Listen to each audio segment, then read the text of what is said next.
I thought about this the other day with NBA ratings being at an all-time low right now.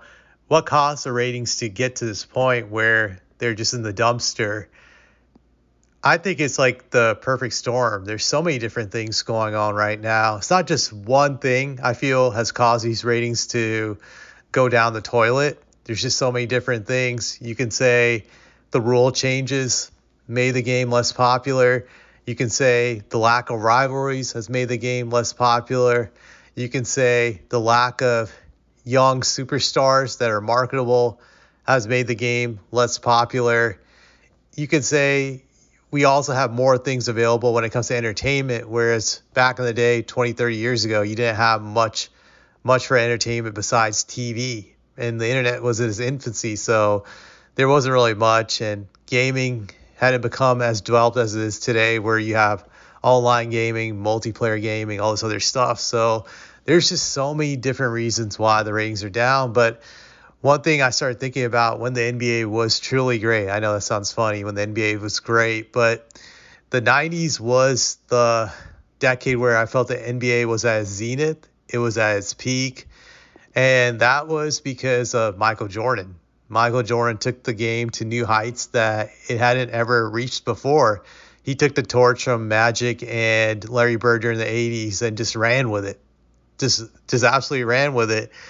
For any kid who was growing up during the 90s, Michael Jordan was probably the reason why you first initially got into basketball. I know in my case, that was the reason. I remember being a young kid in elementary school in the early 90s, seeing a Michael Jordan commercial, I think it was a Coke commercial or something, him jumping up in the air and just dunking it, looking like Superman. Like, you literally thought the man could fly if you were a kid when you first saw the commercials and everything. And that's how you got baptized into basketball. I think everyone has a similar story of why they liked basketball initially during the 90s. It was because of Jordan.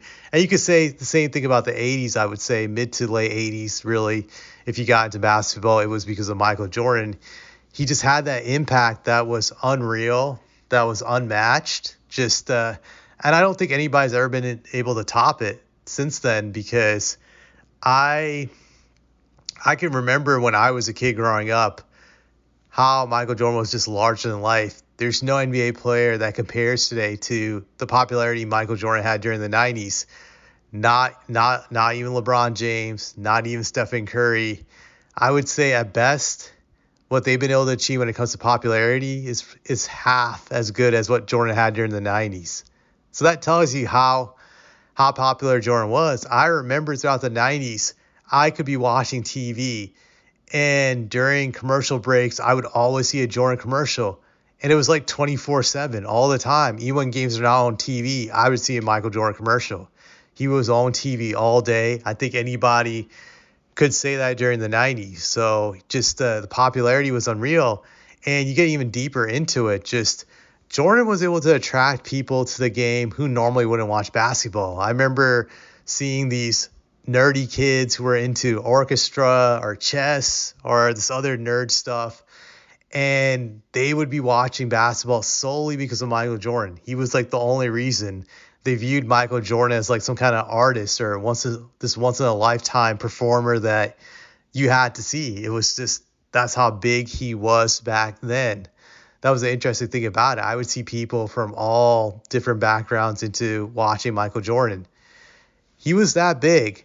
And I think the league really got spoiled by it just because he generated ratings that were unreal. The NBA actually was able to challenge football on Sundays because of Michael Jordan.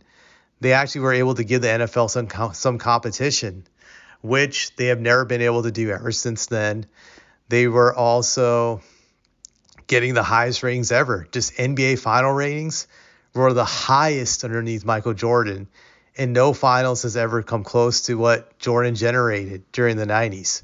So it's just like the league got very spoiled by everything he brought. Just he had like the special touch. Like everything he turned into was gold. You could say the Midas touch. Just he had that ability.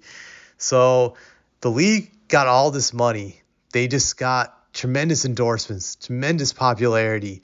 They saw the cash that Jordan generated, and I felt that they failed to reinvent themselves when he retired in 1998. That was obviously he would come back in 2001, but it was just different. I felt 98 is when the league never really recovered because after he retired, they had the lockout. And then it was just like the league's failed quest to find a replacement, an heir apparent to him.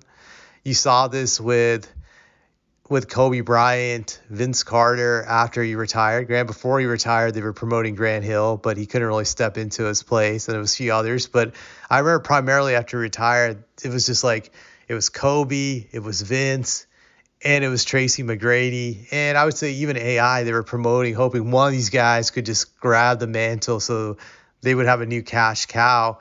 And those guys started to fade away. Granted, then they started to shift to Kobe because the Lakers were winning titles, but you still couldn't convince people that he was like the heir apparent simply because he was kind of like a broke version of Jordan, like a Diet Coke version. If Jordan was Coca-Cola, Kobe was Diet Coke. You could see the flaws and glitches of his game, that he wasn't 100% Jordan. So it was kind of like a counterfeit Jordan they were trying to sell.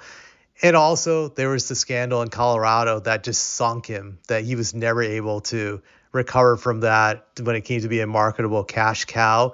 Granted, he still had tons of fans because he played for the NBA's glory franchise, the Lakers, just the flagship team of the league. I would say them and the Celtics that benefited him, but he still could never get Jordan's popularity. He was also a very polarizing figure, so that failed.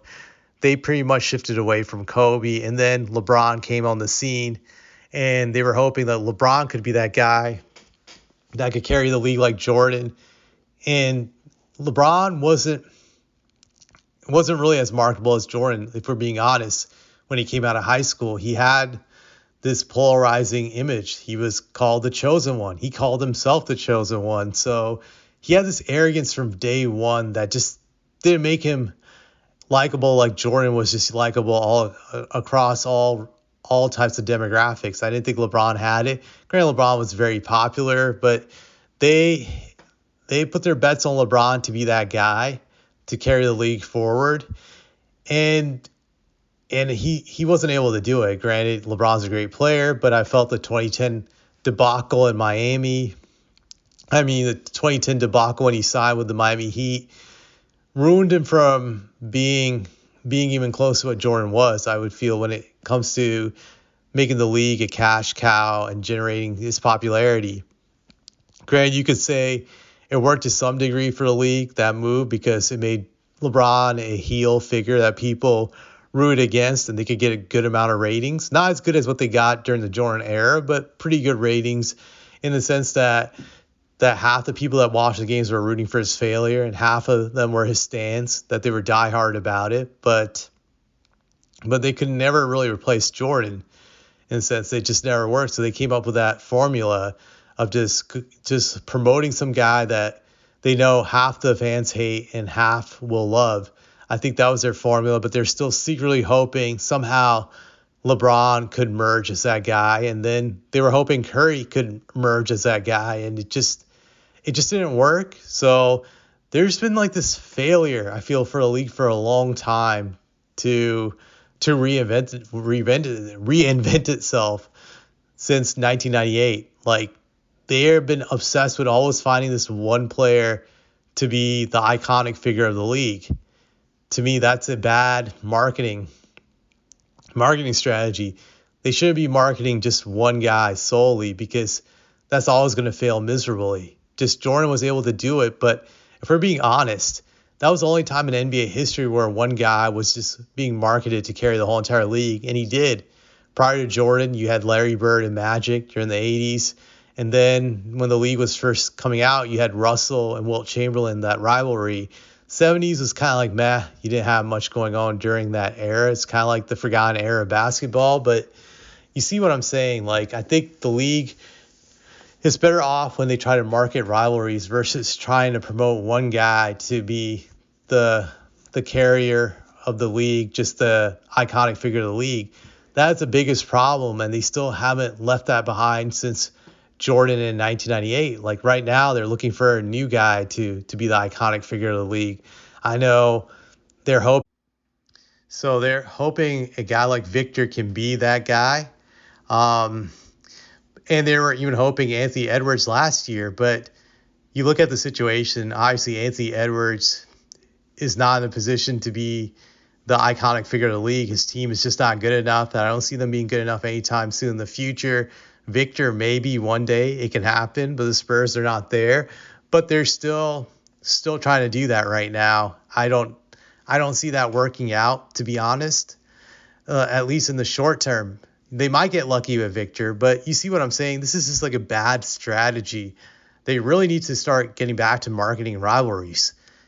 If you can hype up two heavyweights going at it, that's your best chance at least to get good ratings. And right now, we don't have that. We don't have a current marketable rivalry right now in the current NBA, and that's what they desperately need. So I feel like they're still back, in 1998 when it comes to marketing, and they haven't moved past that. So that's one of the things the league needs to do. They need to reinvent themselves and stop living in that Jordan paradigm that they've been living in since 1998 and just move past that and take a risk, take some chances.